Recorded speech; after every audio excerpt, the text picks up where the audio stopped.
your ear. I have a microphone, but it's just for that. So before I start, I wanted to tell you a little bit. I want to say thank you, especially to Tiffany for the invitation and for being so good about directions and what I needed to do and everything like that. It's a real pleasure to be here with you. The people I hang out with are either very young, my children, or weird college students. So it's nice to be around interested grown-ups. I don't get around a lot of interested grown-ups a lot, so thank you for being here. I'd like to tell you a little bit about myself so you kind of know where I'm coming from with all of my weird ideas. I'm originally from Miami, Florida. I'm Cuban, as I've mentioned. I went to Fordham for my BA, so yeah. Oh, Rams. And so that's where I was sort of immersed in the Jesuit world. That's really where I fell in love with the work of theology and especially the role of feminism in speaking rightly about God in the theological world. So after that I went to the University of Chicago and then I did my PhD at Notre Dame, where the feminism stuff was really kind of brought home to me in an experiential way. Through a negative contrast experience, or a set of negative contrast experiences. So that was really sort of obviously where I was formed and where my ideas are coming from. Ironically, my dissertation was on Mary, but it wasn't really about Mary the way we understand it. Like, it's not a piety dissertation, it was an ecclesiology dissertation, so a dissertation about the church. And I'm still writing about the church, and weirdly have wound up using Mary again in a different key altogether. So today, I want to talk a little bit about my experiences teaching millennials, right, young millennials, college students, and what I have learned from them about where we are as a church, and the ways we need to go, or sort of what distance we need to travel for the church to remain relevant and something that can really sort of buoy people into the future. So, a lot of people have told me, and a lot of sort of research indicates, that we're in a bit of a crisis, in particular with millennial women, right, young women. They are finding little of value in the institutional church. Right, this was especially true probably in a previous pontificate, but it hasn't really been fixed. What's clear is that a stance of a wide swath of millennial women seems to have changed. Very few seem concerned about a passionate fight for equality, right? Few of my students self-identify as feminists. The word has sort of lost value, or it's emptied of value, right? I'm a feminist because I use certain products, or I'm a feminist because I buy things or listen to things or whatever. But it isn't really an activist mode of feminism anymore. That aspect has sort of fallen out of the bottom of the idea of feminism. Even if they recognize, and many of them do, that there is widespread disadvantage for women in the world that is systemic, which is what I would define that recognition as feminism, they still will not make the leap to use the F word in relation to themselves. I know. So, the situation as I'm understanding it, hang on, I'm trying to get this to work, is not an anger, an anti-Catholic stance, right? They're not mad, like I was mad at the church for ignoring women or for devaluing, the contributions of young people or the contributions of non-white people. They're not mad, right? It's a little bit more serious than that. Right? They're completely apathetic. This is my students, not you. They don't care, right? At least anger, I think, bespeaks a certain amount of passion, right? Apathy is much harder to fix, right? It's hard to make somebody care. So rather than this anger or this second and third wave feminism, right, this doesn't speak for me, what you're getting is that this doesn't speak to me. And so I'm looking elsewhere for meaning, for sources of meaning, and stuff like that, right? So you have essentially the rise of this category that a lot of us have heard about, right? Have people heard about this idea, the idea of the nuns with an O, right? Not nuns. No. The other one, right? These nuns, right? To me. Yeah. Oh, okay, good. So this idea that there's a growing number of people who identify as nothing, right? Not Christian, not Catholic, not this, not that, just nothing. What's your religious affiliation? They say none, right? So in this sort of post-Catholic world, right, that's characterized primarily by apathy, right? Not I want to engage the church because I'm angry, but I've lost even the impetus to engage the church at all. What do we do, right? Are there resources, I ask myself as a theologian, right, resources in the tradition that could help address this question of apathy, right? How do you speak about the church in a real way to a millennial generation that's all about trust but verify? Nice. Right? Pixar didn't happen, that sort of thing. Right? So, to what extent have we lost them? Right?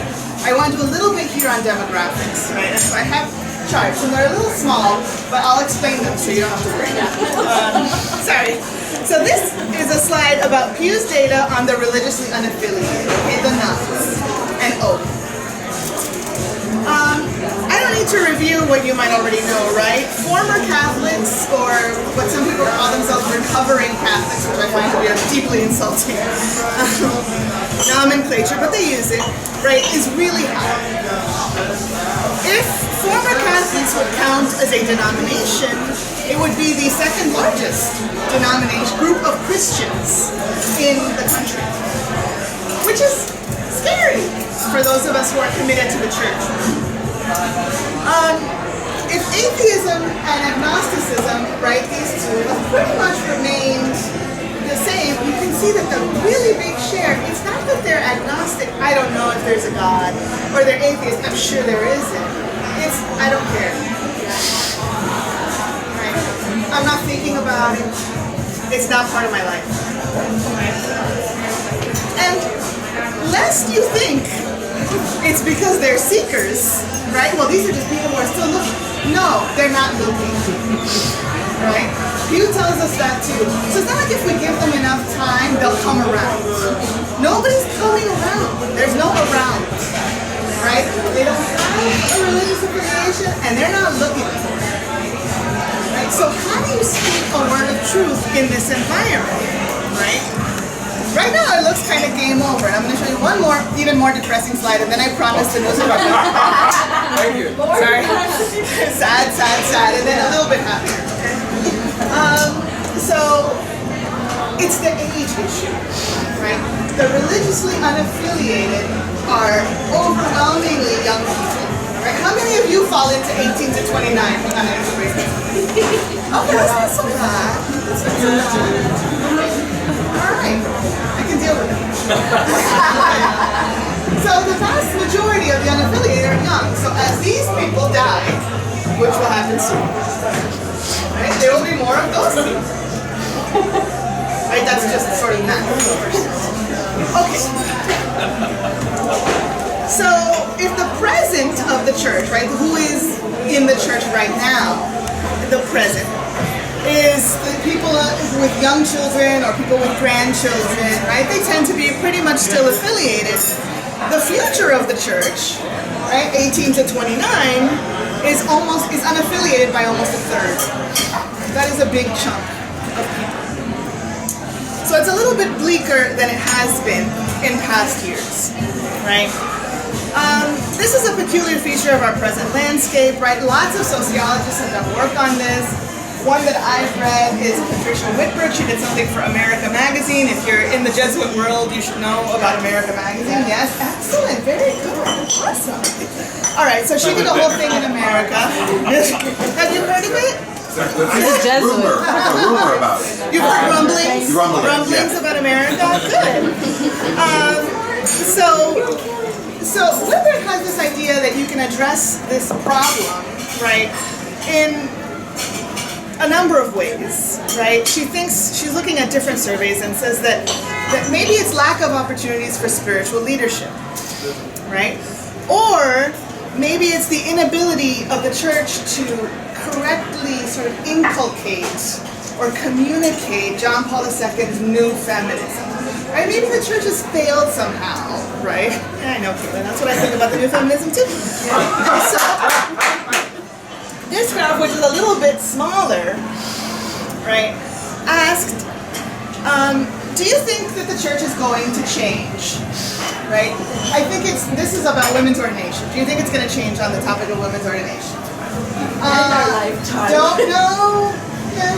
Probably will, says 36. Yeah, only on ordination, right? Probably or definitely will not happen is 56%. Right? So, and 6%, the real sort of committed optimists, right, are like definitely will. Our hopeful people. Right, Easter people, right there. I don't know. So maybe the revolution that what this indicates to me is that we need a little bit more of a revolution for hope for change than is currently happening, right? It applies to people who are in the trenches and passionate enough to fight, right? What worries me is this kind of, oh, don't worry about it, it's not going to happen, so let's move on. Right? That tends to be the next step. It's not going to happen, so let's just find meaning somewhere that we find meaningful. So Pew has some causes as well, right? Maybe we're just in an anti-institutional moment, right? Nobody likes institutions, nobody wants to be told what to do.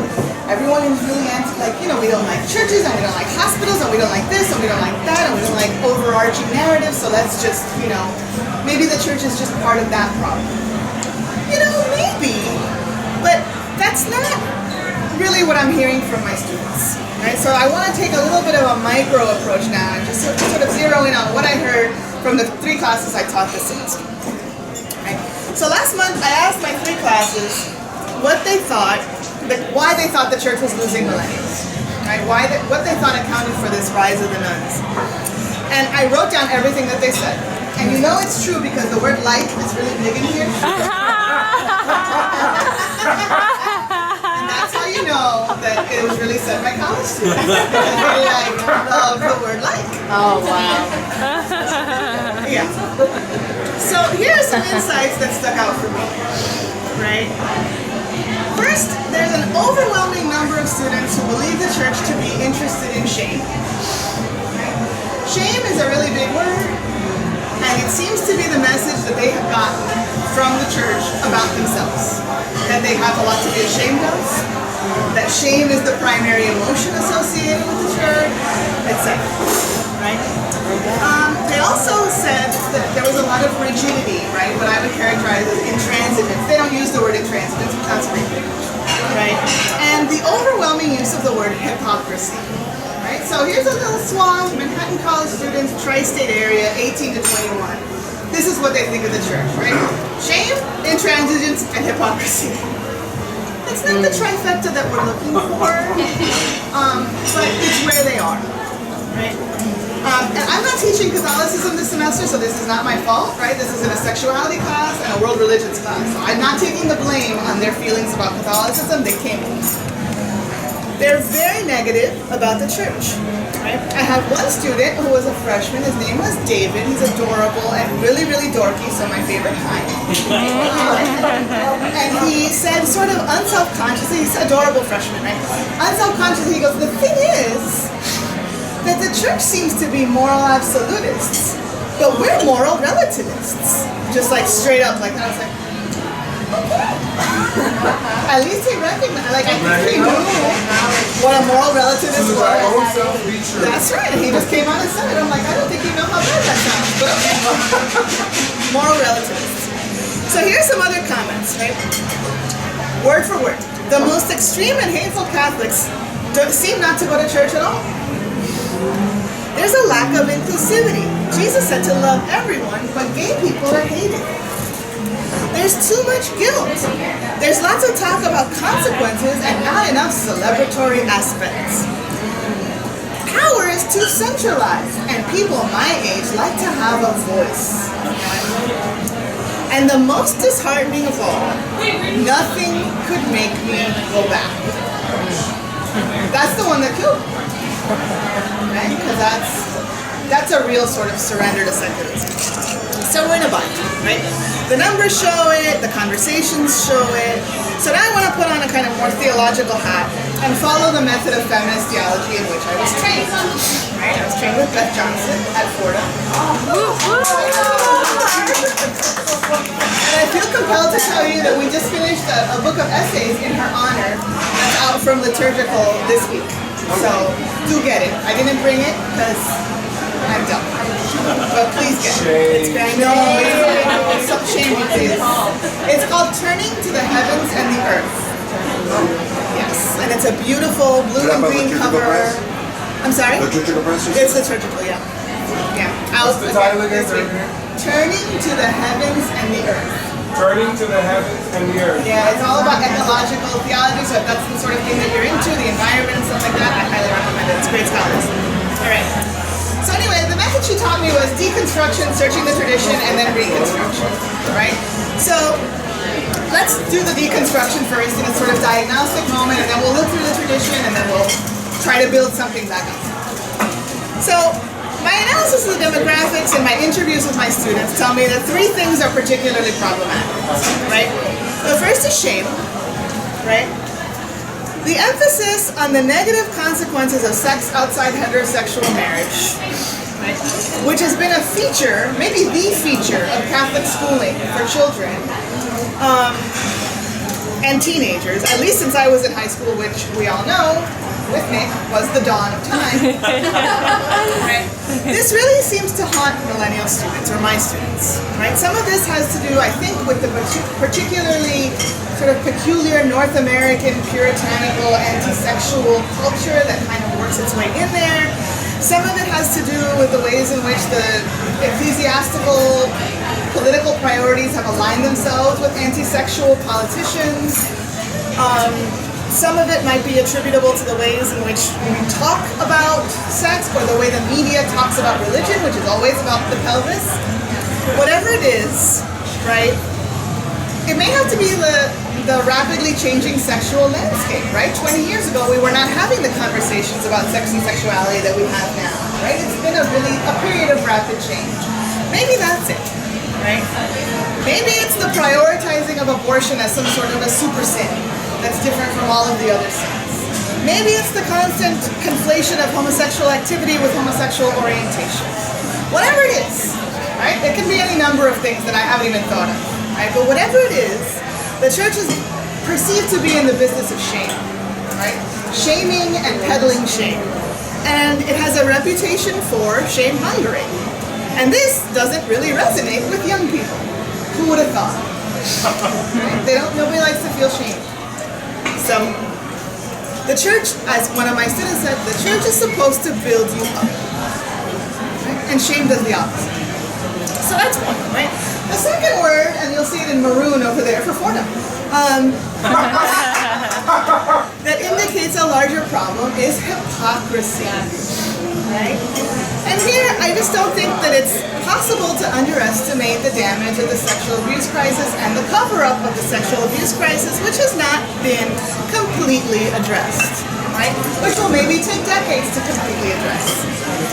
The reality of sexual violence in the church, the complicity of the majority of large swaths of the church, not just clerics, but lay people, police forces, lawyers, the complicity of whole Catholic communities in covering up these crimes is not something that goes away just because you watch Spotlight or just because you sort of had a moment in church one Sunday, right?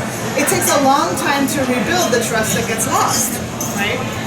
They've moved beyond the question of sexual violence to other questions of transparency, right? If they don't tell us this, what else are they not telling? What about financial transparency? What about this other kind of, they're asking all kinds of questions that are prompted by a loss of basic trust. And the word that they use for that is hypocrisy. And the last word, which is my favorite word, is doubt. Right? This is about catechetical failure. right? I feel like sometimes when you talk about catechetical failure, it's people who wish we could do the Baltimore Catechism again and everyone would memorize the same answers and then we would all be on the same page. This is not the kind of catechetical failure that I'm talking about. Right? What I'm talking about is how did the Church of John of the Cross anathematize doubt? Right? The students I encounter seem to think that if you doubt, you don't have faith.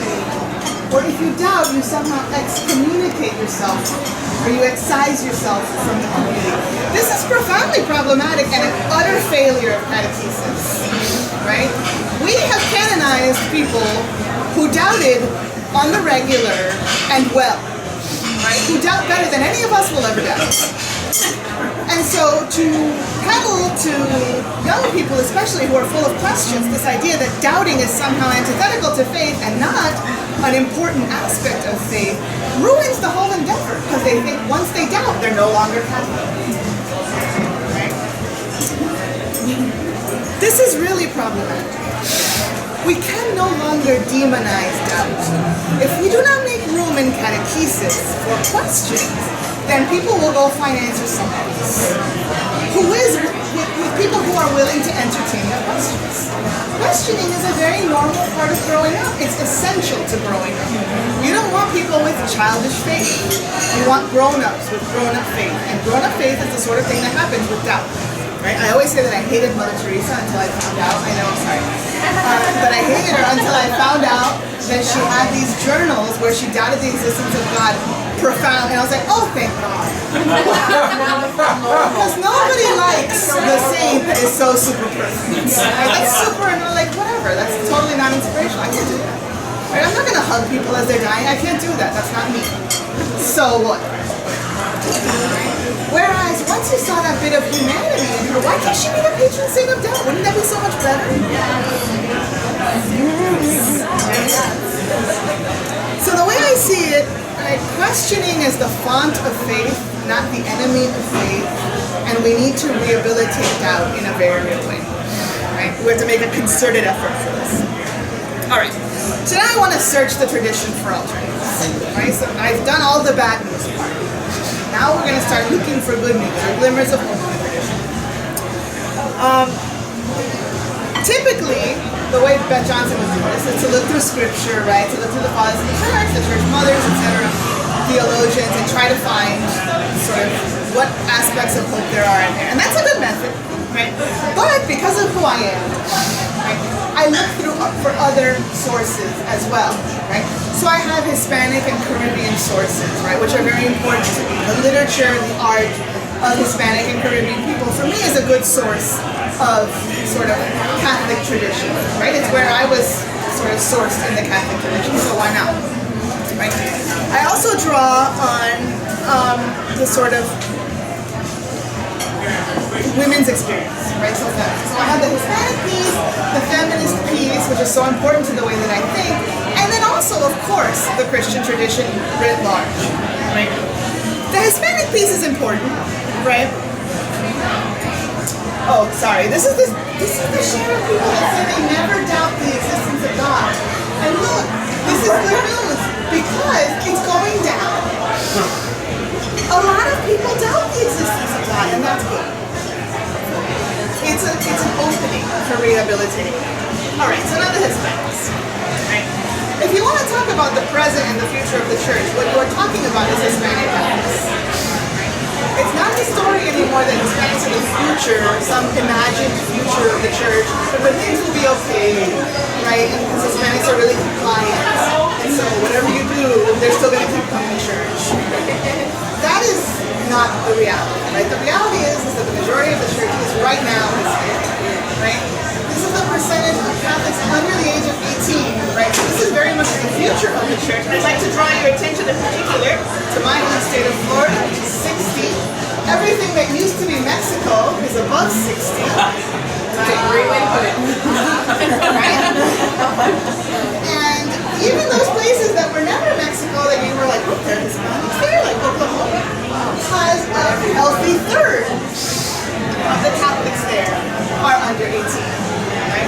So this tells you about the present, right, their parents, and the future of the church then. if you look at the comparison graph, right, here are the black Catholics, the Asian and the black Catholics, which is sort of a steady number. These are the white non-Hispanic Catholics. You can see that they're gold. And look at the Hispanic Catholics bringing it up. Right? Get ready. Right? Because all of these are the people who are going to keep the church alive or kill it. So these are the concerns that we need to be attuned to. Not at the expense of the other concerns, but definitely at importance. So this is why I rely on Hispanic sources as a font, right? Because it's increasingly not the language of the future church, it's the language of the present church. And I think it's really enriching, right? So the second well is also women's work.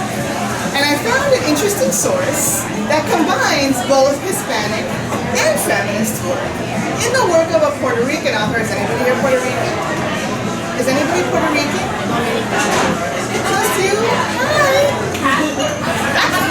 That works. That works. Okay. My kids are half Puerto Rican and half Cuban. It's the other half that got her into the heights. Nice. All right. So the work that I want to talk to you about is Rosario Ferrer.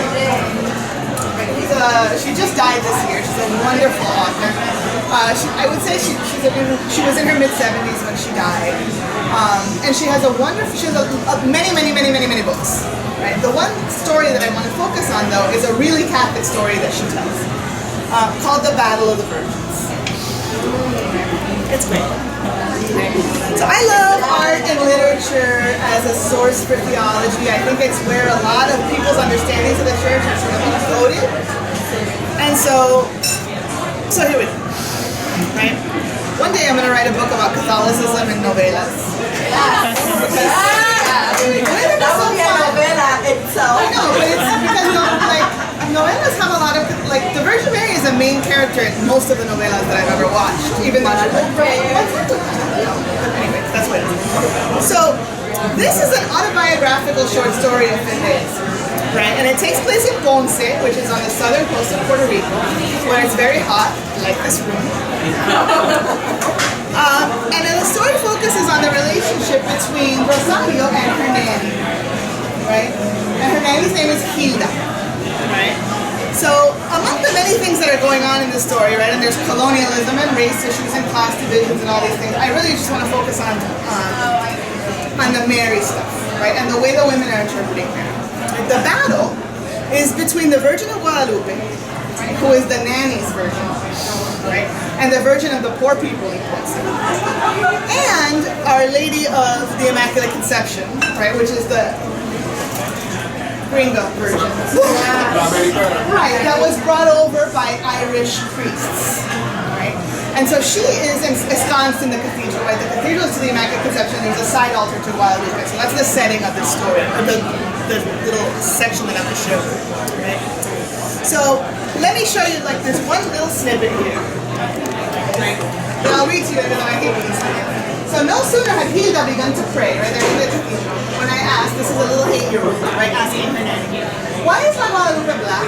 All the other virgins I know are white and blonde, and they all have blue eyes.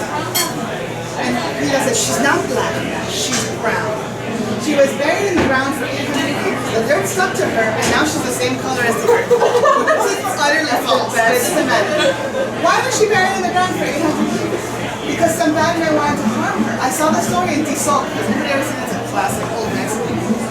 I went to Pedro Infante, tells how La Guadalupe was hidden away in a cave in the mountains because they wanted to destroy her image. It was such a beautiful movie. Every time Maria Felix appeared on the screen, Pedro Infante and his mariachis played the guitar for her.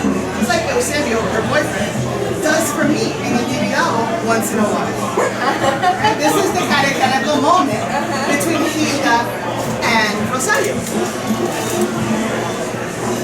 As you can see, this says a great deal about the way in which women function in the church, and the way in which women's stories and practices, often popular religion, right, popular Catholicism, shape and exhibit what Vatican II called the sense of the faithful.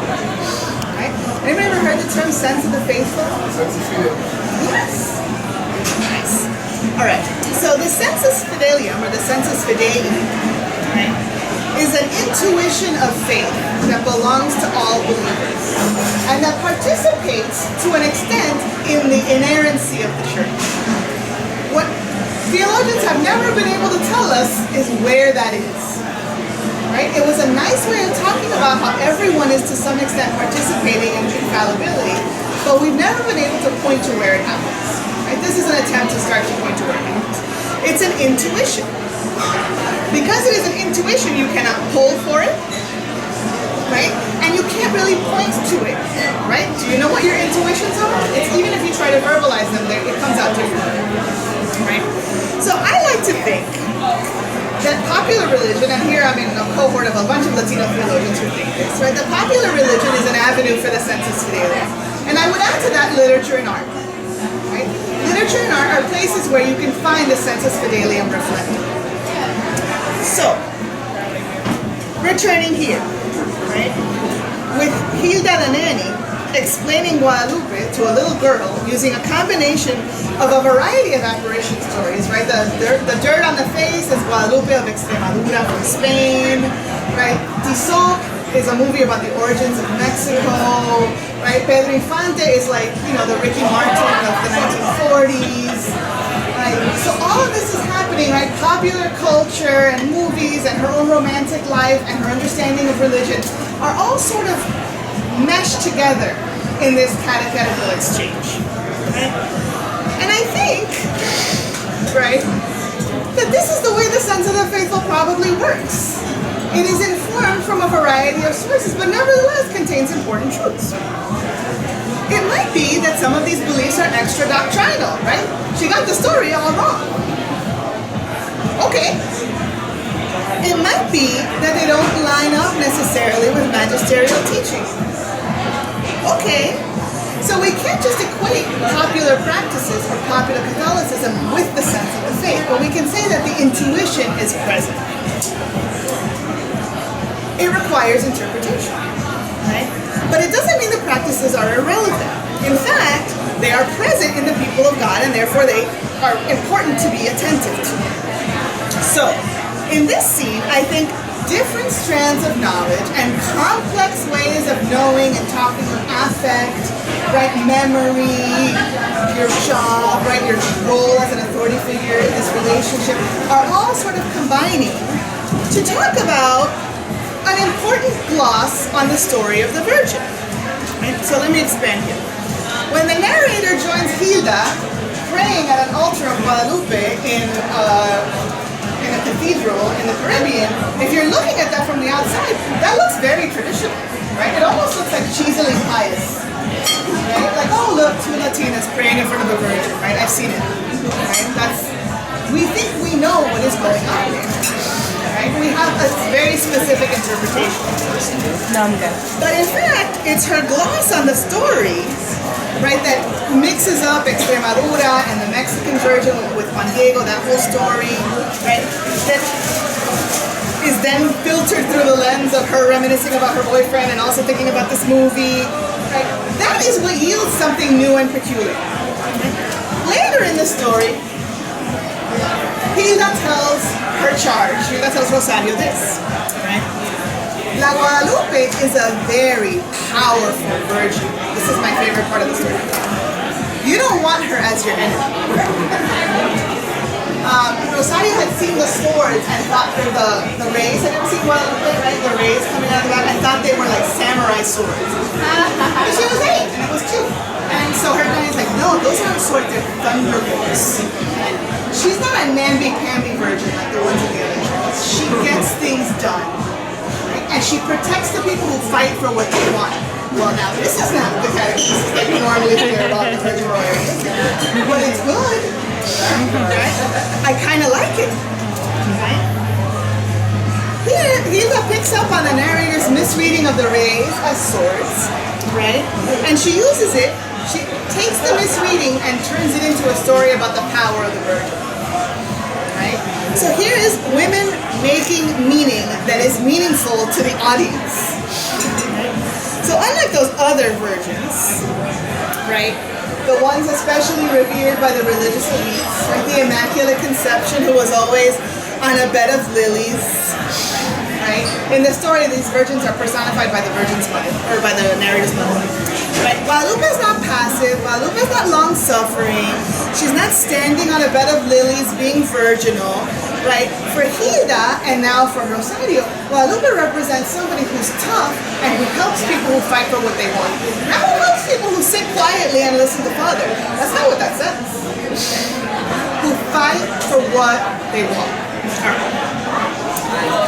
Fighting for what you want in Puerto Rico in 1950-something, if you were a woman, meant very different things.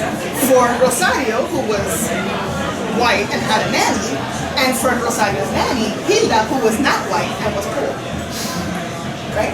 But both of them have aspirations, and both of them find something in Guadalupe that helps them break out of this whole, this Marianismo idea that I don't tend to get into, but basically this idea of these prescribed roles where Rosario would grow up to be like a society lady who would be educated just so that she could have good conversation, right? And Hilda would work in somebody's house for the rest of her life.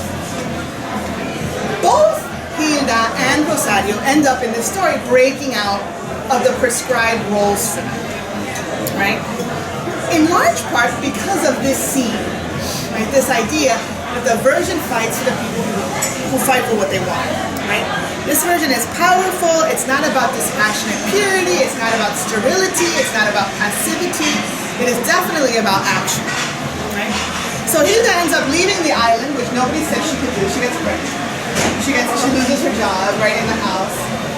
And Eusebio, who was singing to her in El Librado, sends for her. She ends up coming to New York. She becomes a nurse. She defies all the odds, right, for somebody in her socioeconomic group. And Rosario decides that she doesn't want to be a society lady, and that she wants to learn English, and that she wants to come to the United States to study too. Right? And she prays in that moment when Hilda's already gone to Guadalupe and says, if you can speak Nahua and talk to the bishop who spoke Spanish, then you can teach me to speak English and I can get out of here. I know, right? Don't you love it? I love it. Right? So perhaps the sensus fidelium, as channeled by Ferrer and as channeled by Hilda, is that Guadalupe is a different sort of virgin. Right? Maybe one that's more accurately represented like this. Isn't she nice? I love this image, right? It's very subversive. It might be insulting. I'm sorry. I know, right? She's ripped.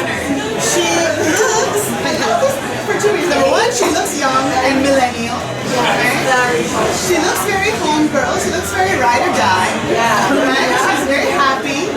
Right? And she's tough, right? She's got this, that snake by the hand. She's got a cape over her head. She's running full run. Yeah, the angel is usually holding her up, and here she's like stepping on her. Poor angel. Whatever, man. He's holding her up. He's holding her cape. What's interesting is this is by Yolanda Lopez, who worked in New Mexico in the 70s. Ferrer wrote that story about her life in Puerto Rico in the 50s. So an artist from New Mexico, right, Mesoamerica, and a writer from the Caribbean both have these really subversive takes on this one virgin's story.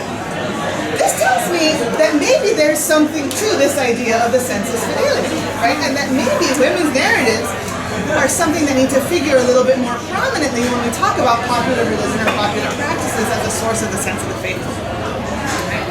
How is it that students don't know that the sensus fidelium exists? Right? It's a little complicated, but shouldn't they know that they do have a voice? Right? Where would they learn it? The sensus fidelium is a sort of teaching that's learned through narrative, right? Through storytelling like this. It's not the sort of thing that you learn about in a book and can necessarily understand. Right? So maybe the church is a repository of stories like this, right? This isn't your mother's Virgin Mary. Or is it? It's not the worst of girl. Your mother has been praying to a Virgin Mary like this. Someone a little bit more powerful, right? Someone a little tougher, a little more holier than thou, right? But you never know. Maybe not. Right? If two women women from opposite, like different sides of the world who never knew each other and never knew each other's work could come up with this. Maybe this is a little bit more prevalent than we thought. Right? Maybe that old version isn't really working for people, like we thought it was working for people, and this is what's working for people. Right? So the running Guadalupe is powerful. And maybe that's a message that people need to hear. We don't know if she's running towards something or if she's running away from something, and in that sense I think she's a really fitting symbol for millennial women.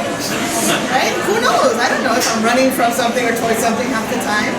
Right? It's a good, ambiguous, dynamic image. Right? In Ferre's story, Guadalupe is a patron of people who fight for what they want, right? Whether it's liberation or love or education. She's not a theologian, Ferre, right? She's just a Puerto Rican lady, right? She encapsulates in that story an important piece of the sensus fidelium. There are interpretations and Marian devotions out there that look timid if you're looking at it in the cathedral, but aren't. And it's our responsibility to listen for those, to unearth them. Right? Frequently, women are at the forefront of these subversive interpretations. Right? Women are responsible for a majority of the catechesis in the United States and in Latin America. Right? They are a majority of the participants in and keepers of popular religious practices. I would venture to say they are the majority of lay ministers in the church. Why aren't we listening to these stories? Maybe the sensus fidelium is the province of women. All right. So let's rehabilitate the sensus fidelium a little bit. I promise this is the end of it. Images like this make some people uncomfortable, right? They're potentially heterodox, right? And so they make us feel a little icky. Or maybe they'll make your mother feel a little icky. It doesn't matter, right? It's okay to sit with that discomfort, right? Maybe it reveals that this uniformity of belief that we thought was happening really isn't happening. Right? But that the church's unity has never rested on uniformity. Right? A global Catholicism does not hinge on, regardless of what Ross Douthat says, it doesn't hinge on uniformity of professed belief. Right? It can't, because we don't all speak the same language. So we just can't. Maybe it's just more complicated. And unity comes from something that isn't uniform. So a rehabilitated sensus fidelium, right, reclaimed for the present as a repository of the wisdom of lay people, could bring three things that I think would draw in millennials. The first is breathing room, which I can use right now. Right? In response to rigidity and inflexibility, maybe, and therefore hypocrisy, right? Maybe reclaiming the sensus fidelium is a place where the laity exercise their expertise, right? Not in a junior varsity way, but in a real way, right? That has the authority of a council behind it. Maybe that allows for some flexibility, or at least the acknowledgement that there's a little bit of ambiguity when it comes to doctrine. We don't always know what everybody's thinking when they say the things that they say. Ambiguity is good, okay? Because it comes from the multiplicity of life experience that we have, which is not uniform, right? And so how can we attain uniformity in the church? Authority that comes from life experience with sensus fidelium doesn't just belong to the magisterium or the hierarchy, right? But is rather diffused through the whole people of God. This is an important thing to remember. It makes room for doubt. Doubt! I love doubt, right? And it makes room for space, just space for people to be themselves. The second thing that this new sense of the faithful is grants ownership, especially to the laity, right? A generation of people that feel frozen out of leadership, that feel sort of ignored, that feel like nothing is happening, that listens to their voice, right? The students I have who are still Catholic, and I can count them on a hand, were the ones who were involved in music ministry, the ones who had a community of people that they prayed with, whether they came to the Catholic churches together or not, right? If they could plug into a community of authority, right, those are the ones who continue to come to church. The sensus fidelium validates the experience of people who pray together because they share stories, and that's really important. Right?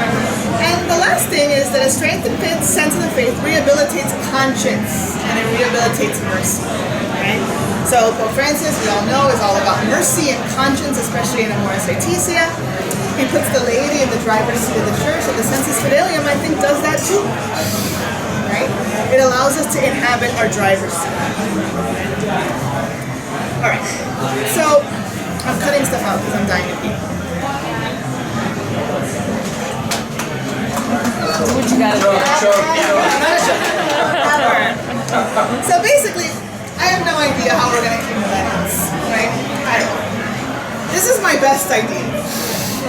My best idea is that if we rehabilitate the sense of the faithful, right? I don't know if it's gonna draw them in. I don't know if it'll keep them. Right? I don't have that answer. I don't know that anybody really has that answer. Right? But I do know that the future of the church depends on the wisdom of the laity. All of you. The laity is the custodian. They are the custodians of the faith. Right? And so there's a lot that's riding on our shoulders. So I want to close with my favorite image by this same artist, Yolanda Lopez. And it is entitled Margaret Stewart, Our Lady of Guadalupe, right? No one knows it looks just like my grandmother. That's why I love it. And I'm sure everybody here knows somebody, well, if you're Hispanic, you know somebody with it, right? My grandmother had the same Singer sewing machine. My grandmother had that same, table, the sewing machine, the green lamp that went over. It looks exactly like it. The same haircut, the same build, the same everything. Right? This looks like somebody took a picture of my grandmother and then painted the samurai swords around it. Right?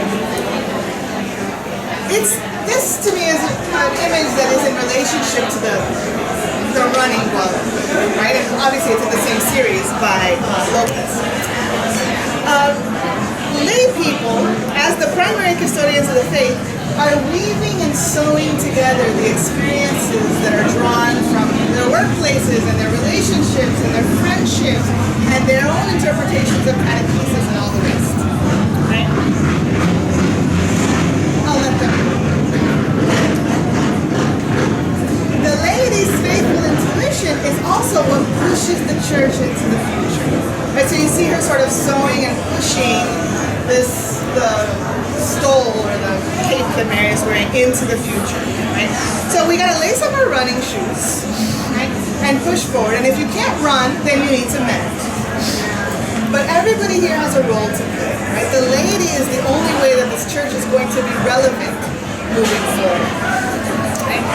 Whatever it is, the council told us that our voices matter, not to the church's past or only to the present, but are invaluable really for the church's future. That's all I got.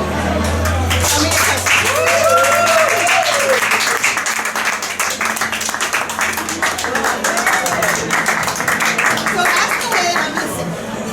I'm going to sit and drink. Have a drink. Have a drink. Yeah, that's what I was. I'm going to hydrate. Wow. So what do you want to talk about? We don't even have to talk about this. You can talk about it. I guess we can just blow you away. That blew me away. That's Isn't it beautiful? It's beautiful. I do want to say something that, like, for when you explained about Hilda and the story of the Virgin, when she said, when the 8-year-old said, "Oh, why is she black?" And then she was like, "She's not black." It reminded me, or what it triggered was, like, in the Latina community, this anti-blackness way of thinking. So that's what it reminded me, that she was just like denying the blackness. Right. Yeah, this is something that's really true, especially in the history of the Dominican Republic. Yeah. Because of Toledo's whole thing. Right. And all, like, there's a big. What's funny, I think, is that a lot of my friends from up here tend to think that Hispanics are not racists. Which is funny. Because, we are really profoundly, horrifically Terrible. in a way that is peculiar, I think, to colonized people, right? Yeah. Colonized people, the violence that is inflicted upon them, they inflict fourfold on each other, right? The oppressed becomes the oppressor. Exactly. And this obsession with anti-blackness and brownness as distinct from blackness and all that has been a huge source of suffering in Latin America. And that's something I don't get into in this story, in this talk. but it's really prevalent throughout, right? And Ferreira herself, a really privileged, light-skinned European woman. Did she write that in English or Spanish? It's in both. But originally? I think originally she might have written it in English. Okay. But I'm not certain about that. But she writes in both. Wrote it both. I'd just be curious to see the language she used in Spanish. Yeah. To say black. Right, I wonder if she'd say morena or trigueña. We have all kinds of euphemisms to mean not black. Yeah.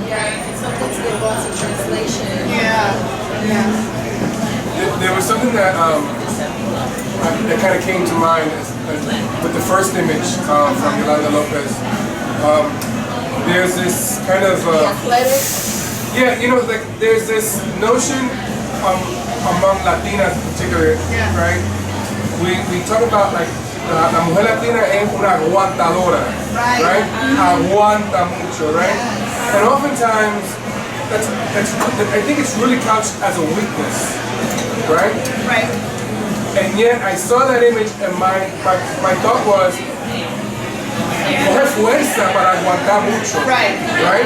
And I think that idea that the Latinas, they deal with a lot, aguanta. Right. We put up with a lot. And it's not a weakness. It's a strength, right? And so you think about and I saw that image, right? It's like the superhero thing. And I thought about like a Supergirl, right? Like their superpower is not just how strong they are, but what they can withstand. Right. And I think that gets minimized to a certain extent. And so that kind of what kind of came to mind, that we need to, especially when it comes to I think to Latinas, and particularly I think any marginalized people, right? That we flip the script about how we talk about, right? That capacity that we have to deal with the worst things, right, and withstand that, right? And so we need to flip the script a little bit, I think. I think you're right. I think this speaks to the sort of caricature of women generally, and non-white women especially, as passive, right? Passive recipients of, one of the things that you use aguantar for is to tolerate your husband's infidelity or violence. Right, which is all in the name of family or something like that, which is really problematic. Where this takes aguantar and flips it into a more active kind of role. And it's also very Marian, though, right? Yes. When we think about Mary, right, who held all these things in her heart, right? Yes. This is. But what does she talk about? I hate that line. Because it renders her so silent. But I see, where did Jesus get those political beliefs? No. Where did he get this idea poor people were human? Right. From her. And I think that, but I think that the image of, when you think about the Guadalupe story, right? Even the original, but even then, you know the story. That's a Guadalupe. That's a Mary. They said, mira, go to the bishop, right? She knew the power structure. She knew, and still said. Well, and that's a story of inverting power structures, right? Of using an indigenous person to evangelize a bishop. Of switching, the Guadalupe story itself, the actual story, not the Tizoc story that she tells. The real story changes the geography of the church, right? So in Mexico City, a lot of people have done work on this, but Mexico City, all the cities in Latin America, right? It would be the house of government and the cathedral in the center of the town, and then everything spreading out from there. And that was the plan in Mexico as well, right? But the cathedral of Our Lady of Guadalupe is somewhere else, right? In large part because of this aberration. So the church was moved from the center to the margins. That's an important allegory for what goes on in Latin America, right? So it's not a passive, you're right, it's not this passive, resting on a bed of lilies, withstanding any kind of abuse, withstanding whatever comes her way quietly. No, it's a sort of, presence that won't be moved. So that, I think that you're really onto something here. And I do think that we need to address, especially these issues of domestic violence and